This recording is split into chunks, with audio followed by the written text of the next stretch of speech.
পিঠাপুলির আয়োজনে আজকে থাকছে খুবই সহজ মজার একটা পিঠার রেসিপি। আসসালামু আলাইকুম বন্ধুরা, সবাইকে ওয়েলকাম জানাচ্ছি আমার চ্যানেলে। আজকের রেসিপিতে 1 কাপ শুকনো চাউলের গুঁড়ো আর অল্প কিছু উপকরণ দিয়েই আজকে তৈরি করে নিয়েছি অসাধারণ একটা পিঠার রেসিপি। খেতে কিন্তু খুবই মজার আর তৈরি করাও একেবারে সহজ। তো আমার মনে হয় তোমাদের কাছেও ভালো লাগবে। রেসিপির জন্য লাগবে শুকনো চাউলের গুঁড়ো। তো শুরুতে বলে নিয়ে নিচ্ছি 300 গ্রাম শুকনো চাউলের গুঁড়ো, 100 গ্রাম ময়দা। তোমরা চাইলে কিন্তু আটা নিতে পারো। টেস্ট অনুযায়ী লবণ। শুকনো উপকরণগুলো এখন মিশিয়ে নিয়ে নিচ্ছি পানি, কুসুম গরম পানি।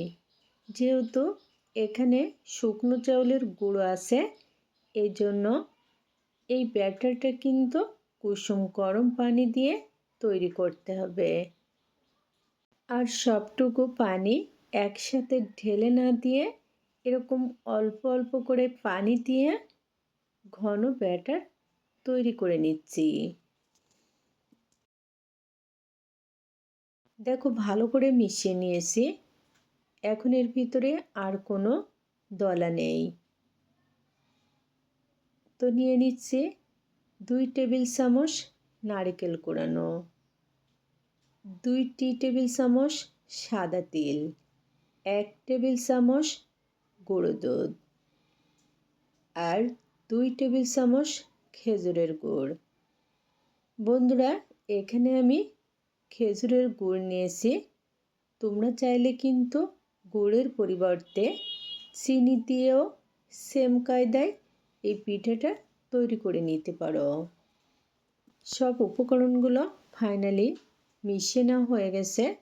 তো এখন একটা ঢাকনা দিয়ে ঢেকে 5 মিনিটের জন্য রেস্টে রেখে দিলাম। 5 মিনিট পরে কিন্তু ব্যাটারটা ভালোভাবে সেট হয়ে গেছে। দেখো চাউলের গুঁড়ো কিন্তু অনেকটা ফুলে গেছে আর সেই সাথে ঘন হয়ে গেছে। এখন কিন্তু ব্যাটারটা নাস্তার জন্য রেডি। তো তোমাদেরকে ঘনত্ব দেখিয়ে দিচ্ছি। দেখো খুব বেশি পাতলা না। প্যানে নিয়ে নিচ্ছি 2 টেবিল চামচ সাদা তেল। চাইলে কিন্তু ডুবো তেলেও ভাজতে পারো। তেল গরম হয়ে গেছে।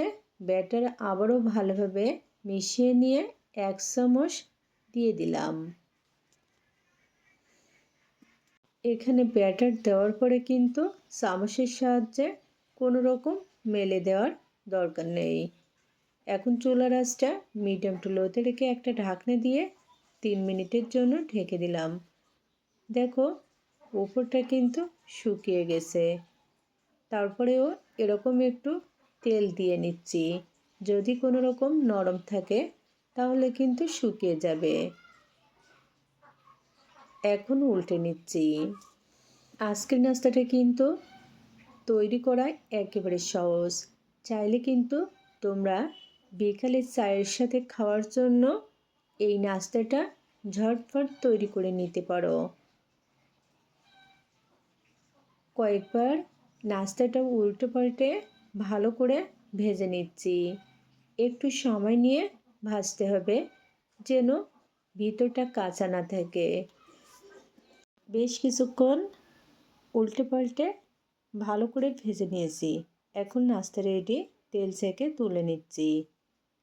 অল্প উপকরণে ঝটপট মজার একটা নাস্তার রেসিপি তোমাদের সাথে শেয়ার করলাম। মনে হয় খুবই ভালো লেগেছে। যদি ভালো লাগে তৈরি করে দেখবে। আবারও দেখা হবে অন্য কোনো দিন মজার কোনো রেসিপি নিয়ে। আজকের মতো এখানে বিদায় নিচ্ছি।